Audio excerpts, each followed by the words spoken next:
ഈ കർക്കിടകവാവിൽ നമ്മുടെ പിതൃക്കളുടെ ഓർമ്മയ്ക്ക് മുന്നിൽ ആദരവോടെ പ്രണാമം. കാർക്കിടകമേഘങ്ങൾ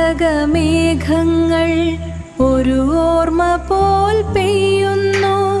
ആത്മാവിൻ നിളയിലൊരു തർപ്പണം, മറഞ്ഞവർക്കായൊരു മന്ത്രം.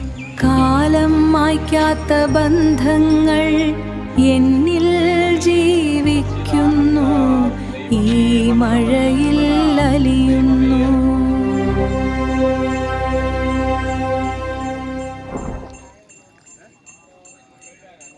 കേരളത്തിന്റെ ആത്മീയവും സാംസ്കാരികവുമായ പാരമ്പര്യങ്ങളിൽ ഏറെ പ്രധാനപ്പെട്ട ഒന്നാണ് കർക്കിടകവാവ് ബലി.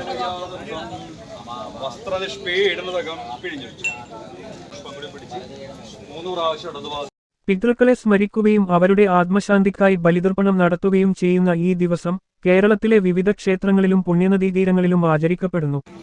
അതിൽ ഏറ്റവും പ്രശസ്തമായ ബലിതർപ്പണ കേന്ദ്രങ്ങളിലൊന്നാണ് ആലുവ മണപ്പുറം. പെരിയാറിന്റെ തീരത്ത് സ്ഥിതി ചെയ്യുന്ന ആലുവ മണപ്പുറം കർക്കിടകവാവ് ദിനത്തിൽ ആയിരക്കണക്കിന് വിശ്വാസികളെ സ്വീകരിക്കുന്ന പ്രധാന തീർത്ഥാടന കേന്ദ്രമായി മാറുന്നു. കർക്കിടക മാസത്തിലെ അമാവാസി ദിവസമാണ് കർക്കിടകവാവ് ആചരിക്കുന്നത്. ഈ ദിവസം പുലർച്ചെ മുതൽ തന്നെ വിശ്വാസികൾ ആലുവ മണപ്പുറത്തേക്ക് എത്തിത്തുടങ്ങും. പിതൃക്കളുടെ സ്മരണയിൽ പ്രാർത്ഥനകളും ബലിതർപ്പണവും നടത്തി അവരുടെ ആത്മശാന്തിക്കായി പ്രാർത്ഥിക്കുകയാണ് പ്രധാന ചടങ്ങ്. പാരമ്പര്യ വിശ്വാസമനുസരിച്ച് മരണപ്പെട്ട പൂർവികരെ സ്മരിക്കുകയും അവർക്കായി ബലി അർപ്പിക്കുകയും ചെയ്യുന്നത് കുടുംബത്തിന്റെ പിതൃകടമകളിൽ പ്രധാനപ്പെട്ട ഒന്നാണ്. അതുകൊണ്ടുതന്നെ വർഷങ്ങൾക്കു ശേഷം നാട്ടിലെത്തുന്നവരും ദൂരദേശങ്ങളിൽ നിന്ന് എത്തുന്നവരും ഉൾപ്പെടെ നിരവധി പേർ കർക്കിടകവാവ് ദിനത്തിൽ ആലുവ മണപ്പുറത്ത് എത്താറുണ്ട്. പുലർച്ചെ മുതൽ മണപ്പുറത്ത് പ്രത്യേക പൂജകളും ബലിതർപ്പണ ചടങ്ങുകളും നടക്കും. പുരോഹിതരുടെ നേതൃത്വത്തിലാണ് പലരും ചടങ്ങുകൾ നടത്തുന്നത്. പെരിയാറിന്റെ തീരത്ത് പ്രാർത്ഥനകളോടും പിതൃസ്മരണകളോടും കൂടി നടക്കുന്ന ഈ ചടങ്ങുകൾ ആലുവ മണപ്പുറത്തിന് ഒരു പ്രത്യേക ആത്മീയ അന്തരീക്ഷം നൽകുന്നു.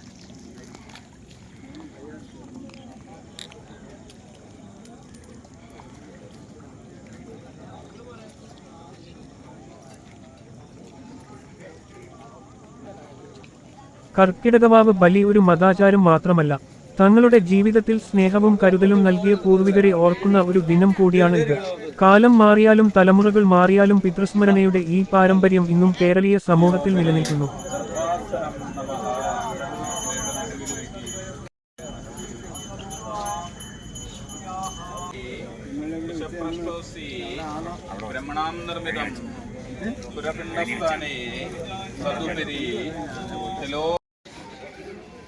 കാർക്കിടകമേഘങ്ങൾ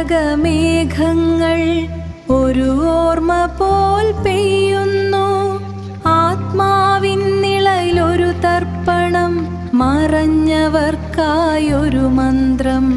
കാലം മായ്ക്കാത്ത ബന്ധങ്ങൾ എന്നിൽ ജീവിക്കുന്നു, ഈ മഴയിൽ